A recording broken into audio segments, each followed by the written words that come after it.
Ben, c'est à moi et je vais vous parler de ce qui s'est passé à Avignon parce que c'est assez surréaliste. À Avignon, il y a une dizaine de jours, il y a un dealer qui a été arrêté par la police. C'est un dealer marocain, il avait 23 ans et il est passé devant le tribunal il y a quelques heures et le magistrat lui dit « Mais comment ça se fait, vous êtes sous OQTF, vous avez plusieurs OQTF, qu'est-ce que vous faites en France ?» Sa réponse « Ah ben oui, mais j'avais oublié. J'avais oublié que j'étais sous OQTF. C'est pour ça que je suis revenu en France. » C'est totalement surréaliste et on va s'intéresser à cette affaire qui dit quelque chose quand même sur la force des OQTF qu'on cherche encore. Jean-Marc Lelouch était à la réalisation, Dominique Raymond était à la vision, Rodrigue était au son, Marine Lançon va retrouver son vélo dans une seconde et Nicolas Roger est avec... C'est ça le pluralisme. Marine Lançon est une pro Anne Hidalgo. Et on le dit. Mais oui. C'est ça le pluralisme. Elle est contente. Nous vivions côte à côte. Alexandre Devecchio, itinéraire d'un petit blanc de banlieue. Est-ce que vous êtes invité pour ce livre? Ça m'intéresse toujours, ça. Ouais, sur le service public, c'est... Oui. Généralement, de temps en temps, ils m'invitent. Mais est-ce qu'ils vont m'inviter pour le livre? Ça, c'est une autre question. Pour l'instant, j'ai pas beaucoup d'invitations. Eh bien... lançons un appel. et nos amis, comment s'appelle cette émission le soir qui est présentée? Non, une autre émission, comment elle s'appelle? C'est ce soir. Non, une autre. Quotidien. Je cherchais le nom. Ah, Quotidien. Et ils vont vous inviter. Mais ça, c'est le Quotidien, c'est pas la télé publique. Non, monsieur... Yann Barthès. Voilà. Oui. Il devrait vous... Bah, j'espère, mais ça m'étonnerait.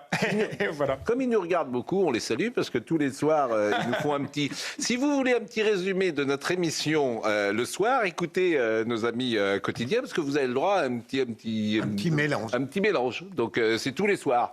Donc, à ce soir, et puis, et puis à demain matin, à ce soir à 20h, et puis à Jean-Marc dans une seconde. Je vous donne rendez-vous avec le philosophe Michel Onfray. Michel, nous allons prendre de la hauteur et décrypter avec vous l'actualité. Eh ben écoutez, merci de rendre possible cet exercice. Il consiste à mettre un petit peu de philosophie dans l'actualité. On va essayer en tout cas. Merci. Face à Onfray, c'est le samedi à 13h sur CNews.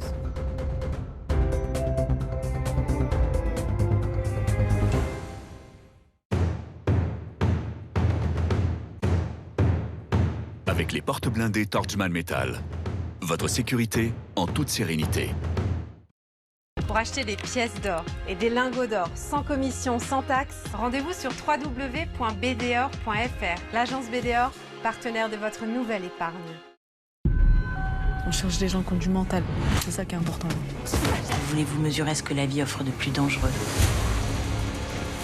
Il y a un petit nouveau qui vient d'arriver. C'est le néerlandais que tu chasses? Sidorf. On parle du plus gros importateur de cocaïne de toute l'Union européenne. Il y a un gros truc qui se prépare là. Je vais avoir besoin de bras.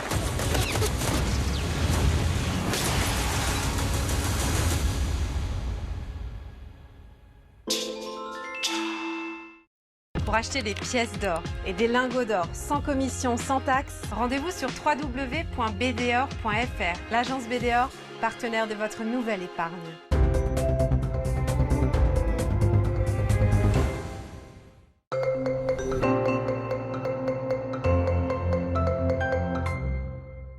Place à présent à votre météo des neiges où les conditions météo resteront calmes. Néanmoins, le risque d'avalanche, quant à lui, restera particulièrement marqué. Ce sera d'ailleurs le cas du côté des Ménuires où les températures remontent, ce qui rend le manteau neigeux particulièrement instable. Même type de conditions météo pour la Plagne. Au programme du soleil et des températures plutôt douces avec en moyenne 1 degré en bas de la station. Douceur également dans les Alpes du Sud avec en moyenne moins 1 degré en bas de la station.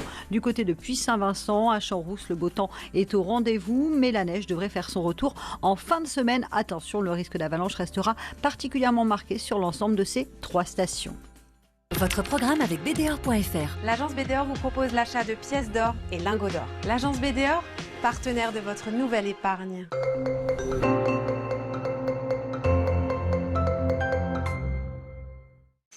Des conditions météo agitées en Bretagne aujourd'hui avec au programme de fortes précipitations attendues entre le Finistère et le Morbihan où l'on attend localement jusqu'à 50-70 mm de précipitations en seulement 24 heures. Risque d'inondation qui restera important aujourd'hui. Pourquoi? Tout simplement parce que ces pluies arrivent sur les sols déjà saturés en eau, de la pluie mais également de bonnes rafales de vent. Les vents qui s'annoncent assez tempétueux entre le sud de la Bretagne et la pointe du Cotentin. On attend quand même des rafales de l'ordre de 90 à 100 km/h. Donc forte houle attendue, notamment pour le golfe du Morbihan. Et puis toujours un temps variable et mitigé avec des averses entre la Vendée et la Normandie. On retrouvera en revanche, et c'est une bonne nouvelle, de très belles éclaircies entre les Pyrénées, le Lyonnais, les Alpes, la Côte d'Azur, la Corse ou encore en allant vers l'Alsace. Le tout dans des températures encore particulièrement douces aujourd'hui. Localement 12 degrés à Paris, 14 degrés à Lyon et jusqu'à 18 degrés pour le Pays Basque ou encore à Ajaccio. Demain, dégradation autour du golfe du Lion, forte précipitation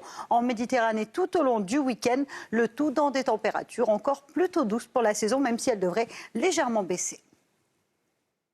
C'était votre programme avec BDOR.fr. L'agence BDOR vous propose l'achat de pièces d'or et lingots d'or. L'agence BDOR, partenaire de votre nouvelle épargne. Jeudi 15 janvier 2026, Morandini Live numéro 1786 sur CNews, première chaîne info de France.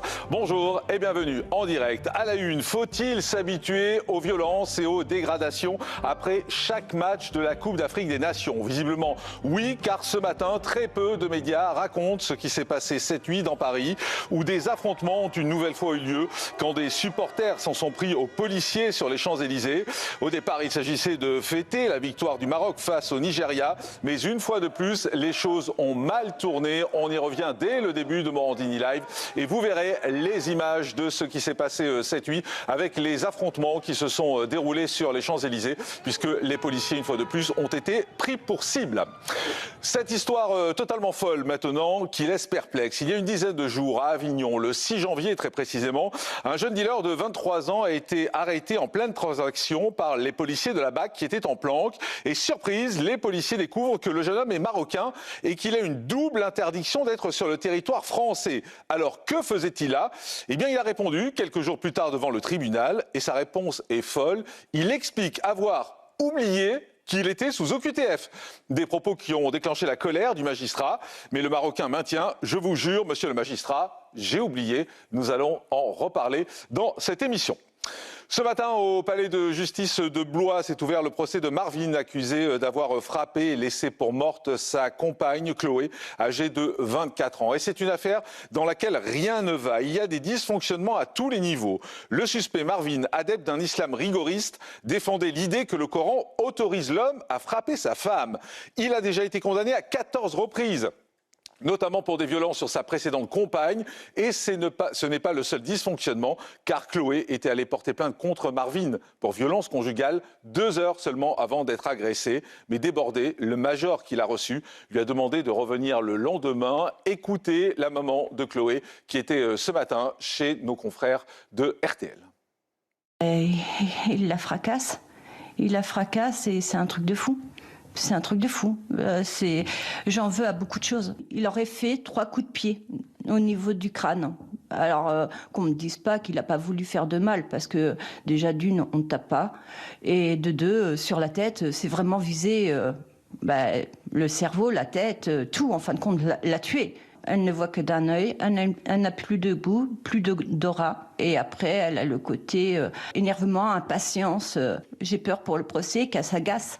Depuis le 13 décembre 2022, je me bats pour ma fille déjà.